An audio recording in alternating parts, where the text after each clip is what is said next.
안녕하십니까, 레필입니다. 8월 25일 두산 에너빌리티 보도록 하겠습니다.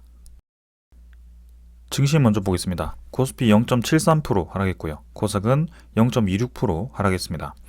오늘 양증시 모두 이제 하락을 했고요. 코스피는 외국인 투자자가 1,900억 매도, 기관 투자자가 1,700억을 매도하면서 양매도 진행이 되었고요. 코스닥은 외국인 투자자 590억, 기관 투자자가 970억 매도하면서 기관 투자자에 대한 매도 물량이 강했습니다. 자, 계속해서 증시가 좀 이제 변동성 크게 움직이는 모습을 볼 수 있고요. 어제 이제 상승을 했던 것을 또 이제 이렇게 반납을 하면서 진행이 되었습니다. 특히 해외 증시를 보면은 미국 증시는 반등을 하다가 마지막까지 이제 크게 밀리면서 진행이 되었고요. 다우는 1%, 나스닥은 1.8%까지 하락을 하였고 니케이가 2% 가까이 하락을 하면서 상당히 크게 하락을 하는 모습이었습니다. 제가 어제는 파월 의장에 대한 발언이 제 밤이라고 말씀을 드렸는데요. 오늘 한국 시간으로 오후 11시라고 합니다. 그래서 잭슨 홀에서 발표되는 그 이제 앞으로의 금리 방향에 대한 그런 얘기를 할 거기 때문에 거기에 대해서 조금 경계를 하고 있는 모습이고요. 그리고 중국의 부동산 기업이 신용 등급이 하락하면서 이렇게 다시 한번 그런 중국 부동산발 경기 위기감이 이렇게 이 증시를 하락을 시킨 것 같습니다. 그래서 국내 증시도 마찬가지 동일한 영향을 받았습니다. 자, 계속해서 아직까지 완벽한 반등을 하지 못한 채로 바닥 라인 근처를 횡보를 하고 있습니다. 쌍바닥 근처를 지금 이제 그리고 반등을 하는 듯 했으나 오늘도 이제 하락을 하면서 진행이 되었고요. 쌍바닥을 완벽하게 이탈시키는 하락은 아니었기 때문에 일단은 조금 더 봐야 할 것 같습니다. 그래서 장 초반 대비해서는 주가를 좀 이제 밀어 넣으면서 진행이 되었고요. 이 2500선을 지지를 하면서 얼마나 이제 횡보를 하는지 지켜보면 되겠습니다. 자, 그래서 추세 자체가 점점 이제 상승을 하고 있고요. 상승하는 상황에서 좀 이탈을 했지만 중국 부동산 이 위기가 얼마나 이제 빠르게 잠식이 되는지, 그리고 이제 금리 정책이 인상을 마무리하고 이제 인하하는 방향으로 진행이 되는지 그런 것들을 살펴볼 필요가 있겠습니다. 그래서 이번 주는 이렇게 마무리되었고 다음 주를 한번 봐야 될 것 같고요. 31일까지는 MSCI 리밸런싱에 대한 그런 이제 수급 변동이 있을 수 있기 때문에 조금 이제 변수가 있을 수 있지만 그래도 증시에 대한 분위기가 개선된다면 같이 올라갈 수 있기 때문에 한번 기대해 보겠습니다. 그래서 월봉도 이렇게 음봉으로 진행이 되었는데 오늘 밤에 대한 FOMC 일단 금리 인상을 추가로 진행하기보다는 멈출 가능성이 크기 때문에 좀 그쪽에 초점을 맞춰서 기다려 보도록 하겠습니다. 그 다음은 기관 투자자가 1,700억 매도했고요. 외국인 투자자 1,900억 매도하면서 전날 매수했던 것을 대부분 매도를 했고요. 외국인 투자자는 역시 아직까지는 매수를 본격적으로 시작하지는 않습니다. 그래서 꾸준히 지금 매도를 이어가고 있는 상황이고 8월 달은 좀 코스피에서 많이 이탈하는 모습을 보여주고 있습니다. 기관 투자자도 금융 투자 위주로 매도 물량이 쏟아졌고 아직까지는 매수로 붙었다라고 보기는 어렵습니다. 코스닥도 일단은 반등을 하는 듯 하지만 여전히 이 하락할 수 있는 언제든지 내릴 수 있는 자리에 있기 때문에 안심하기는 이릅니다. 그래서 21선 저항을 맞고 좀 이제 눌러져 있는 상황인데 특정 종목에 대한 이 MSCI 리밸런싱 수급 유입이 끝나게 되었을 때 하락으로 전환할 가능성도 충분히 있습니다. 그래서 떨어진다라고 했을 때는 좀 크게 이 주가가 빠질 수도 있기 때문에 그런 것들 좀 주의를 해야 할 것 같고요. 이 움직임을 한 번 더 조금 더 살펴봐야 할 것 같습니다. 그래서 이전 저점 121선 찍고 왔는데 121선 한 번 더 찍으러 갈지 혹은 이제 빠르게 반등하면서 900포인트를 다시 돌파를 할지 다음 주 보겠습니다. 수급은 이제 외국인 투자자가 계속 매수가 들어와 주지만 확실히 이 수급이 코스닥에 대한 이 장기 투자 목적으로 들어왔다기보다는 MSCI에 대한 리밸런싱 수급이 들어오고 있다라고 좀 보여집니다. 그래서 외국인 투자자에 대한 매수세가 집중되었지만 오히려 이제 8월 31일 이후로 9월 달로 들어갔을 때는 외국인 투자자에 대한 수급이 이탈할 가능성도 있다라는 것을 여러분들이 좀 주목을 해야 될 것 같고요. 일단 흐름을 한번 살펴보도록 하겠습니다. 코스닥은 이제 수급적으로 좀 변동성이 클 수 있다라는 점 주목을 해야 되겠습니다. 환율 같은 경우는 5원 정도 하락을 했고요. 1324원으로 진행이 되었습니다. 자, 그래서 증시는 하락했지만 환율은 또 이제 오히려 떨어지면서 지금 이제 앞으로 금리 정책에 대해서 이 금리가 상승을 멈추고 떨어질 가능성이 크다라는 것에 좀 이제 환율이 이 영향을 받는 것 같습니다. 그래서 조금씩 떨어지고 있는 모습인데 아무래도 오늘 밤에 대한 그런 연설에 의해서 이 환율이 급 변동할 가능성이 큽니다. 그동안 이제 급등했던 환율이 이제 어느 방향으로 진행될지는 한번 지켜볼 필요가 있고요. 일단은 이 오랫동안 유지된 이 박스권이 어떻게 오랫동안 이제 횡보가 되고 아래로 이제 돌파가 되는지 그런 것들이 우리가 주목해야 되는 그런 초점이라고 보여집니다. 그래서 환율은 결국에는 떨어지는 방향으로 진행될 수밖에 없다라는 점이고요. 금리 인하에 대한 속도에 맞춰서 조금씩 움직일 가능성이 큽니다. 자, 그 다음에 이제 지수 선물이고요. 선물 지표는 미국 증시 일단 뭐 보합 수준입니다. 계속해서 이제 그런 경계감, 그죠? 부동산 위기감에 대한 경계감과 그 다음에 FOMC에 대한 그런 이제 앞으로 추후 금리 정책에 대해서 관망을 하고 있는 상황이고 그 방향에 따라서 이 움직임이 나올 것 같습니다. 유럽 증시는 이제 조금 반등을 하고 있지만 마찬가지입니다. 미국 증시와 같이 움직이고 있기 때문에 이 시간이 지나고 어떻게 마무리가 되는지를 한번 살펴봐야 하는 상황입니다. 그 다음에 이제 원자재 가격이고요. 80달러를 돌파했습니다. 국제유가는 80달러 돌파해서 지금 진행이 되었고 그 다음에 이제 이 천연가스도 어제 2.4달러까지 떨어졌다가 다시 이제 반등을 해서 이렇게 2.5달러까지 올라왔습니다. 그래서 이 원자재 가격이 일단 적정 수준을 유지를 하고 있는 모습인데요. 오늘 이 파월 의장의 발언에 대해서 이 원자재 가격도 좀 이제 떨어지는 방향으로 될지 혹은 뭐 반등을 할지 지켜보겠습니다. 그래서 이 지표들이 서서히 이제 안정화되고 자리를 잡는다라는 것은 시장이 안정되는 방향으로 진행이 될 수 있다라는 것인데요. 그런 것들을 좀 이제 기다려보는 상황입니다. 10년물 국채 금리는 아직까지는 빠르게 떨어지지는 않고 있습니다. 4.25%까지 유지를 하고 있고요. 전고점 부근에서 지금 위치를 하고 있습니다. 조금 더 떨어지면 좋겠지만 여전히 국채 금리가 높습니다. 그만큼 이제 국채 가격이 낮고 매력적이다라는 것이고 국채를 들고 있을 때 수익률이 높다라는 뜻이고요. 그래서 국채에 대한 시장이 지금 매력적이다라고 볼 수가 있겠습니다. 자, 여기에 대해서 우리가 이 국채 금리가 계속 올라간다면 좀 이제 증시에 대한 자금이 좀 이제 이동을 할 수 있기 때문에 경계를 가져야 되겠지만 계속 상승에 대한 제동 없이 올라갈 이유는 없다라고 봅니다. 그래서 적정 수준에서 멈출 거라고 보고 한번 다음 주 분위기도 살펴보도록 하겠습니다. 자, 오늘 이 정도로 증시 보았고요. 종목으로 넘어가도록 하겠습니다. 두산 에너빌리티 보겠습니다. 130원 상승해서 0.78% 상승했고요. 16,700원으로 마무리되었습니다. 오늘 증시 분위기가 좋지 않았는데요. 두산 에너빌리티는 하락으로 출발해서 상승으로 전환, 계속해서 상승세를 유지하면서 진행이 되었습니다.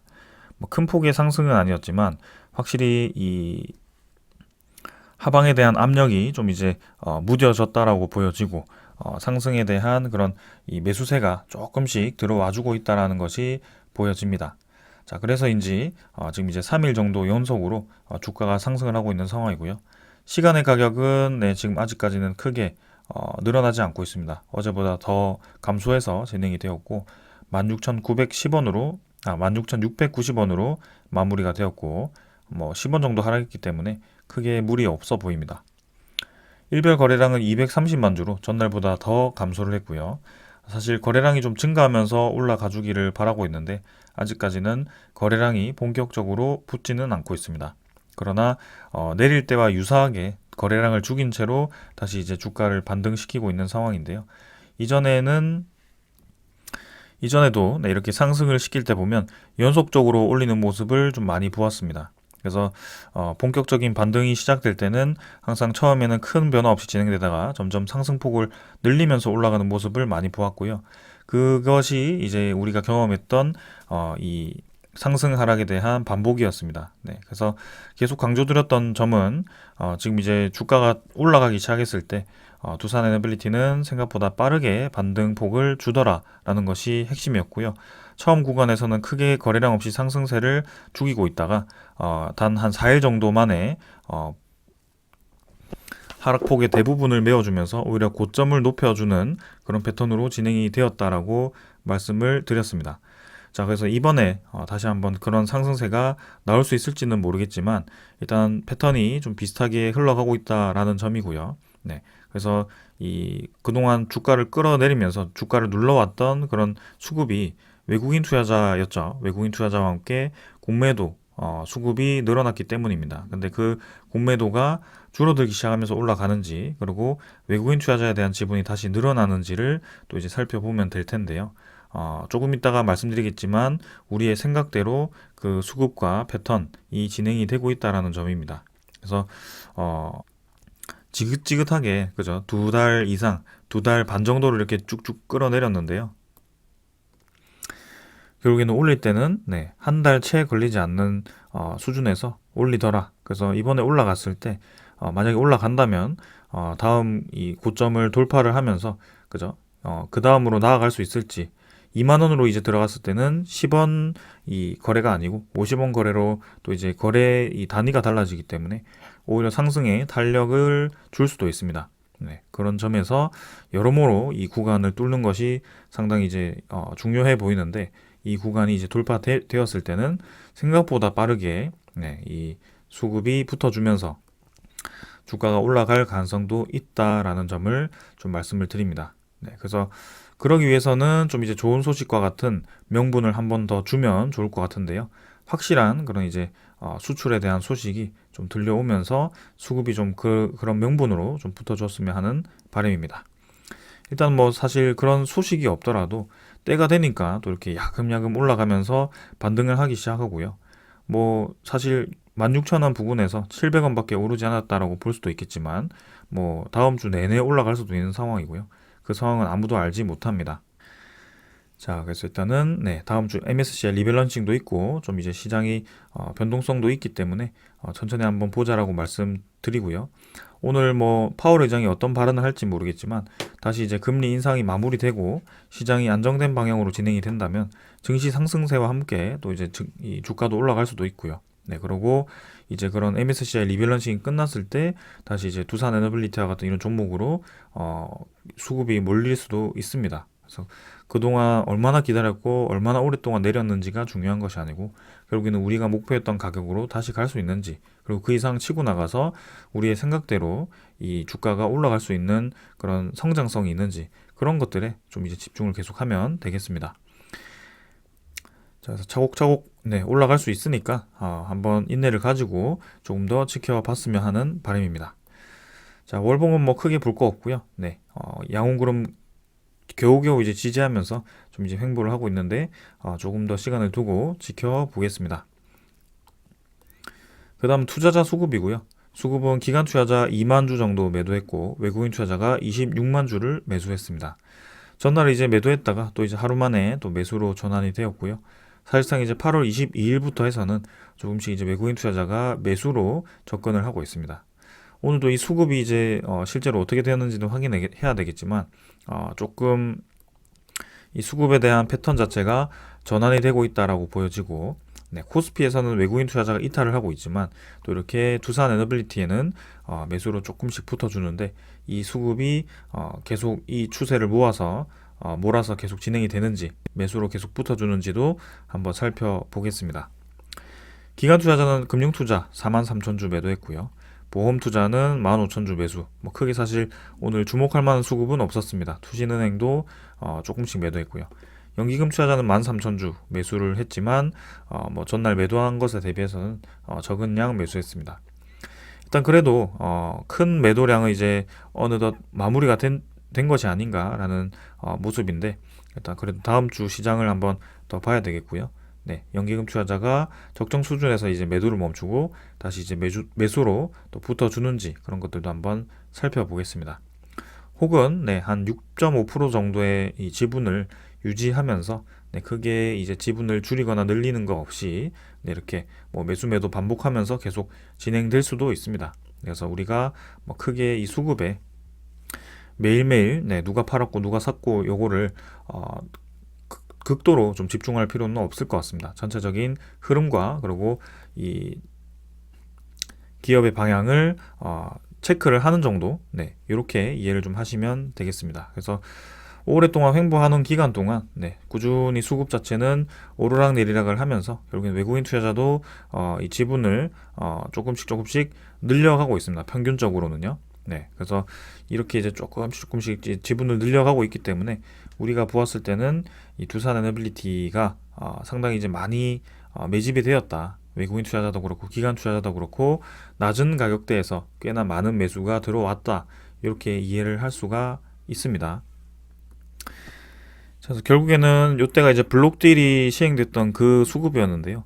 블록딜이 수행되기 전에 이 주가가 수급이 많이 증가를 했다가 블록딜 시행 직후에 쭉 떨어지면서 수급이 많이 떨어졌었는데요. 그 수급 이상으로 지금 이제 둘 다 외국인 투자자도 그렇고 기관 투자자도 그렇고 외국인 투자자는 지금 좀 감소를 했지만 결국엔 그 이상으로 한번 치고 나갔었고요. 그 다음에 기관 투자자는 그 이상 지금 보유를 하고 있습니다. 네, 그래서 이제는 블록딜에 대한 이 물량도 많이 소화가 되었고 충분한 기간이 지났다라고 우리가 이해를 할 수가 있고요. 네, 주가에 대한 움직임이 충분히 위로 올라갈 만하다라고 보시면 되겠습니다. 자, 그래서 이때까지 유상증자 진행했고 블록딜 진행했기 때문에 앞으로도 유상증자 진행할 것이다 라고 얘기를 하기보다는 수치적으로 두산 에너빌리티가 현금을 지금 1조 이상을 보유를 하고 있고 재무도 많이 개선이 되었고 매 분기 이제 적자가 아닌 수익이 나는 상황이기 때문에 거기에 대해서 더 이상 유상증자가 나올 가능성은 거의 없다, 제로다라고 볼 수가 있고요. 네. 이 주식 투자라는 것은 느낌으로 하는 것이 아니고 구체적인 이런 수치를 보고 본인이 이제 판단을 해야 되는 것이기 때문에 내릴 것 같다, 오를 것 같다라고 판단하지 마십시오. 네. 결국에는 그런 판단하는 이 기준이 있어야 되고 그 기준에 맞게 투자를 해야만 지금의 이 하락이 이해가 되고 그리고 그 다음에 상승이 이해가 되는 것입니다. 내가 들어갔는데 내려서 좋지 않은 기업이다. 내가 들어갔는데 올라가서 좋은 기업이다가 아니고 결국에는 그 지점까지 올라가야 하는 이유가 있었고 그런 이유가 결국에는 이 얼마의 돈을 벌 예정이고 연평균 성장률이 얼마이고 이 기업이 포함된 시장이 얼마나 커질 것인가에 대해서 정확하게 이해를 해야만 이 장기적인 투자를 할 수가 있습니다. 네, 그래서 그렇지 못한 분들이 계속 이제 이 주가가 떨어지고 횡보하고 이런 것들을 이해하지 못하니까 계속 이제 내가 2, 3년을 투자했는데도 아직 원점이다라 라는 얘기가 나오는 것이고 앞으로 이제 이 기업이 어떻게 향할 것인지에 대해서 전혀 생각을 하지 않으니까 계속 이제 지나간 과거에 대해서만 집중을 하게 되는 것입니다. 그래서 이 힘든 구간이 사실 제가 이렇게 쉽게 얘기를 하지만 저도 이해를 합니다. 2, 3년 동안 주가가 이제 굉장히 오랫동안 하락을 했고 횡보를 한 것에 대해서는 분명히 이제 힘든 것이 맞지만 그 뒤에 나오는 시장에 대해서는 분명히 이제 반등될 수 있는 좋은 방향으로 진행될 수 있는 충분한 시간이 지났다. 그리고 이 어려운 시장을 우리가 견뎌냈다라는 것이 저는 핵심 포인트라고 생각을 합니다. 그래서 주식 시장이라는 것은 상승장, 그 다음에 하락장, 그죠? 그 다음에 횡보장이 있습니다. 그래서 지금은 하락이 끝나고 횡보하는 시장이고 그 다음은 다시 상승장이 올 건데요. 그래서 우리가 이 하락 횡보를 경험을 하고 나서 상승장을 맞는 것은 확실히 느낌이 다릅니다. 상승장에 들어와서 하락 횡보를 맞는 것은 상당히 힘든데요. 하락 횡보를 경험하고 상승장을 맞는 것은 정말 이제 다른 얘기거든요. 그래서 이런 큰 사이클을 다 경험을 했고 상승장에서 내가 어떻게 투자를 해야 되는지 하락 횡보장에서 내가 어떻게 투자를 해야 되는지 정확하게 기준만 마련을 하고 있다면 이 주식 시장이라는 것을 여러분들은 제때 맞게 투자를 할 수 있게 되는 것입니다. 그래서 본인의 자산이 이제 잃어지는 것이 아니고 누군가의 말을 듣고 투자를 하는 것이 아니고 내가 왜 여기에 들어갔는지에 대해서 정확한 이유가 있고 내가 왜 여기에서 매도를 했는지에 대한 정확한 이유가 있게 되는 그런 근거 있는 투자를 하게 되는 투자자가 되실 겁니다. 그래서 저도 계속 이제 이런 것들에 대해서 수치화를 하려고 노력을 하고 있고요. 여러분들께 그런 것들을 말씀해 드리려고 좀 노력을 하고 있습니다. 그래서 좀 이제 같이 투자를 해보면서 제가 단순히 두산 에너빌리티를 좋게 보고 계속 여기에 대해서 매수를 하라고 권하면서 네, 그런 매수를 유도하는 방송이 아니라 이 두산 에너빌리티라는 종목을 통해서 이 시장에 대한 사이클을 이해를 하고 두산 에너빌리티라는 기업이 주로 사업이 축소되었다가 확장되는 그 시점에 대한 이 기업의 움직임, 그리고 거기에 대한 주가 움직임이 장기적으로 어떻게 흘러가는지, 그리고 재무제표에 대한 흐름이 어떻게 진행이 되는지를 종합적으로 좀 설명드리고 있습니다. 그에 더해서 이제 이 전체적인 산업에 대한 흐름이 어떻게 흘러가는지 에 대해서 좀 이제 집중적으로 말씀드리고 있다 보니까 좀 전반적으로 이해를 해 주시기를 바라겠습니다. 네, 그래서 일단은 이렇게 좀 진행을 할 예정이고 오늘도 네, 일단 계속 진행해 보겠습니다. 자, 그래서 원래 하던 대로 이제 공매도 잔고도 한번 확인해 보겠습니다. 공매도 잔고는 734만 주로 진행이 되었고요. 8월 23일자로 일단 조금 더 감소했습니다. 네. 그래서 8월 21일부터 해서는 조금씩 이제 공매도 잔고가 10만 주씩 줄어들지만 아직까지는 이 잔고가 어떻게 흘러가는지는 더 봐야 될 것 같고요. 자, 오랜만에 이제 10만 주 아래로 공매도 거래가 진행이 되었습니다. 그래서 1거래가 8만 5천 주로 해서 오늘 전체 거래량 230만 주 대비해서는 한 4% 정도의 3% 4% 정도의 공매도 거래가 있었다 라고 보시면 되겠고요. 이제는 공매도 비율도 조금씩 줄어들고 있고 공매도 잔고도 조금씩 줄어드는 추세로 보이는데 일단은 다음 주까지 한번 지켜보자 라고 말씀을 드리겠습니다. 자, 그래서 공매도 잔고가 줄어드니 외국인 투자자도 매수를 하기 시작하고요. 외국인 추적 물량이 26만 주 플러스에서 31만 주 플러스로 이렇게 추가적으로 더 증가를 했습니다. 전일은 조금 매도했지만 최근 들어서는 매수하는 날이 조금 더 늘어나고 있고요. 확실히 이 추세가 바뀌고 있다는 것이 보입니다. 그래서 외국인 보유율도 12.86%로 증가를 했고요. 오늘 증시 분위기가 이제 다음 주부터 해서 개선이 된다면 다음 주에 여세를 모아서 조금 더 이 주가가 올라갈 가능성이 충분히 있다라는 것을 말씀을 드리겠습니다. 자, 오늘도 이제 신한증권이 매수가 진행이 되었고 외국계 증권사에서는 JP모간이 오늘은 또 매수로 들어왔습니다. JP모간이 하루는 매도, 하루는 매수하면서 계속 이제 왔다 갔다 하는 모습이고요. 계속 그 MSCI 리밸런싱 관련해서 그런 수급을 만들어가는 것 같습니다. 네. 이 모든 것을 우리가 이해하기 어렵기 때문에 이해할 필요도 없고요. 전체적으로 이렇게 흘러가구나 라고 보시면 되고요. 8월 31일까지 그런 움직임이 지속이 되겠구나 정도만 이해를 하시면 되겠습니다.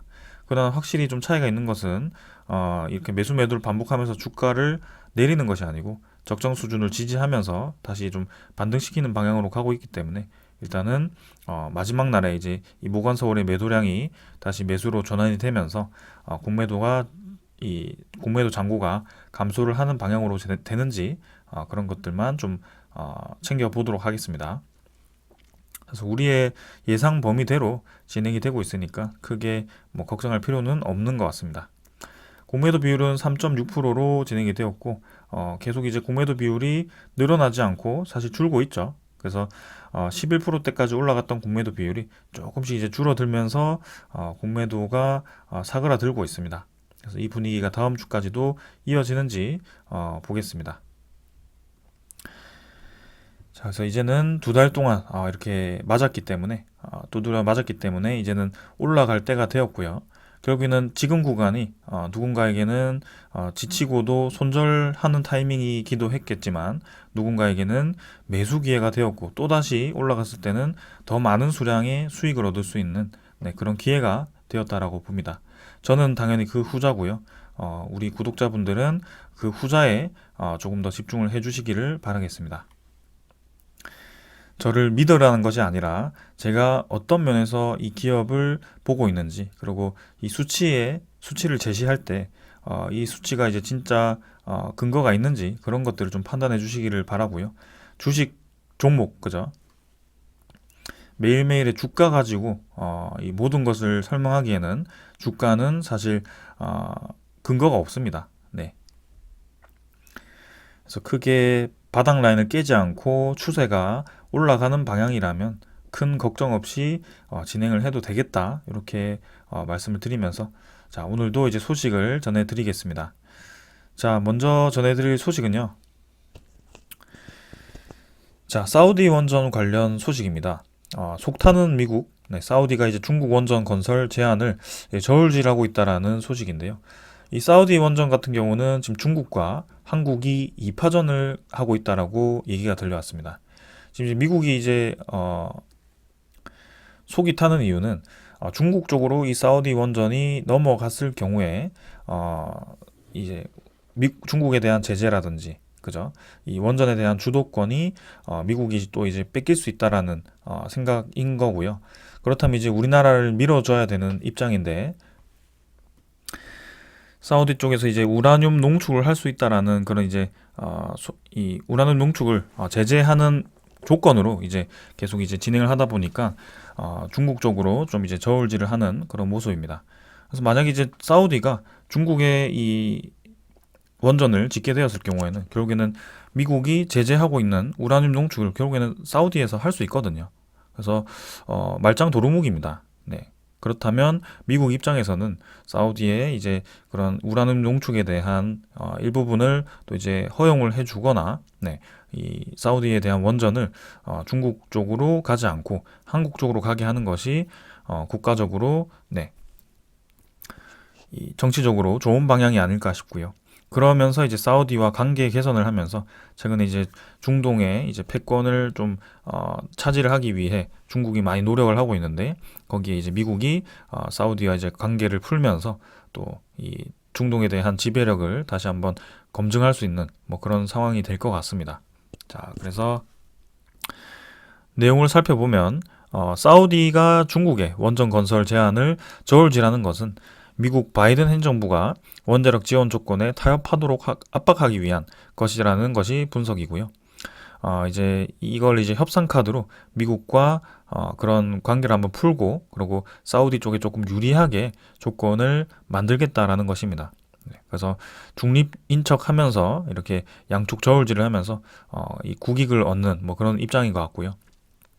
사우디 당국자들도 비확산 요구 조건과 관련해서 바이든 행정부의 타협을 유도하기 위한 것이라고 인정을 했다라고 합니다. 결국에는 이렇게 저울질을 한다라는 것 자체가 중국 쪽으로 바로 넘어가기보다는 이제 미국 쪽에 염두를 해두고 있다는 것이고요. 미국과 좋은 관계를 유지하고 싶다라는 것이 이 사우디의 본심이 아닐까 싶습니다. 그래서 한국전력이 건설하고 미국의 운영 전문 지식을 도입하는 것을 선호를 한다라고 하는데요. 근데 미국이 일반적으로 요구를 하는 확산 통제는 동의를 하지 않는다라고 얘기를 했다라고 합니다. 그리고 중국의 이번에 입찰가가 한국전력과 프랑스 전력공사의 제안보다 최소 20% 이상 낮은 것으로 전해졌다라고 하고요. 중국에 대한 이 원전 건설 가격도 상당히 낮은 것으로 알고 있지만 특히 중국 같은 경우는 정부 차원에서의 그런 이제 시장 교란이라고 할까요?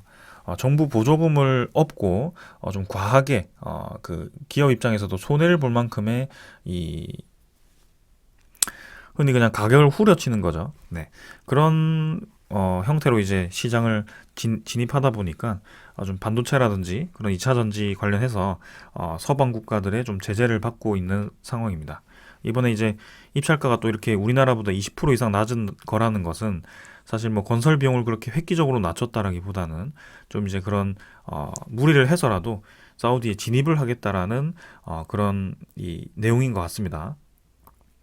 자, 그래서 사우디 당국자들은 사우디의 실세 무함마드 빈 살만 왕세자가 미국과의 협상이 결국 실패로 끝나면 중국 기업과 논의를 진행할 준비가 되어 있다라고 합니다. 자, 그래서 이 사우디에 대한 원전이 어떤 방향으로 진행될지 굉장히 이제 정치적으로 활용이 되고 있는데요. 일단은 우리나라에 대한 가능성도 충분히 있다라는 것을 좀 이제 기대를 해보겠습니다. 자, 그 다음 전해드릴 소식은요. 미래에셋증권에서 SMR 1위 기업 뉴스케일 파워 지분을 9% 가까이 확보를 했다라고 합니다. 최근에 뉴스케일 파워의 가격대를 보면 매일매일 이제 주가가 떨어지면서 좀 상장 초반부에 찍었던 가격대보다 훨씬 많이 떨어진 상황입니다.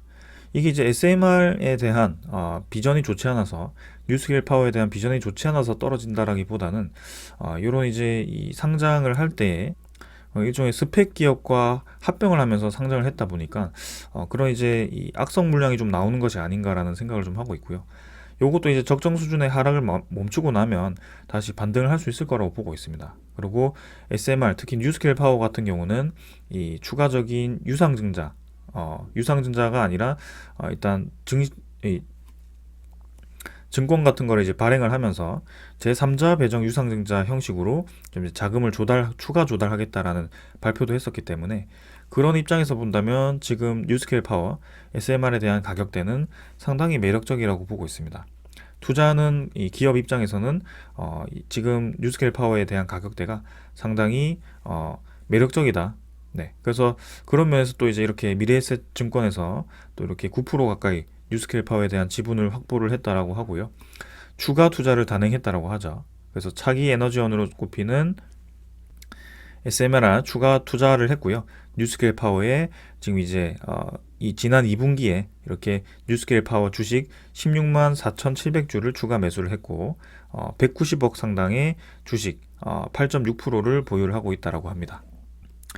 자, 그래서 뉴스케일 파워 같은 경우는 지금 이제 아이다호주에 건설을 위한 준비를 하고 있고요. 지금 이제 NRC에 이 두 번째, 세 번째 프로젝트를 위한 그런 이제 설계 인증을 또 진행을 하고 있다 보니까, 그런 인증이 진행이 된다면 앞으로 이제 뉴스케일 파워에 대한 이 양산형 보급이 가능할 것 같습니다.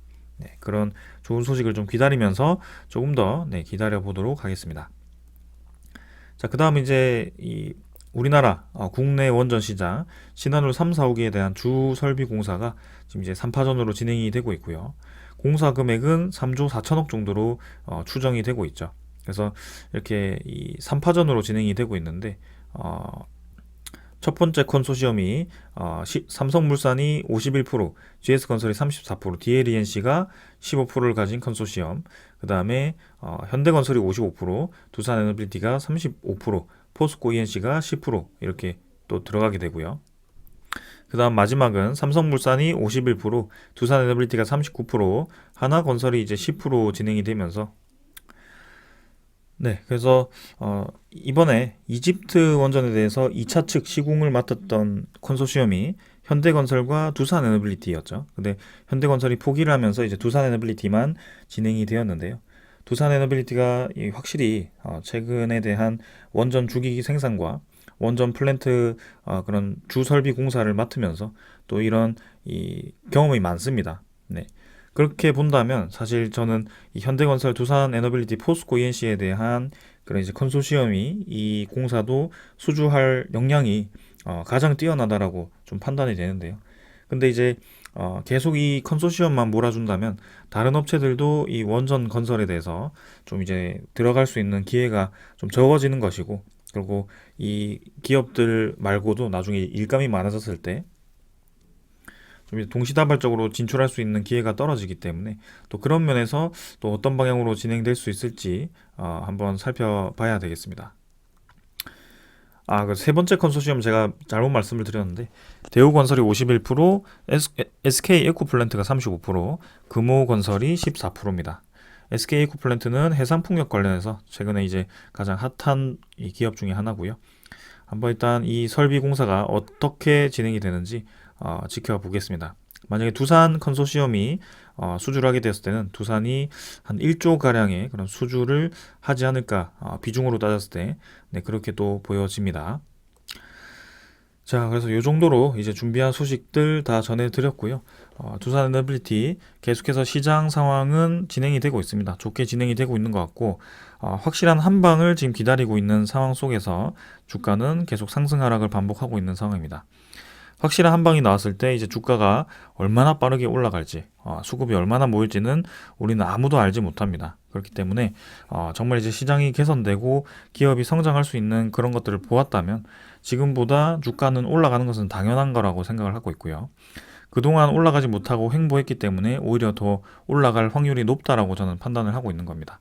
네, 그래서 조금 더 힘을 내서 같이 투자를 잘 해봤으면 좋겠습니다. 저는 여기까지 하고 마무리하겠습니다. 감사합니다.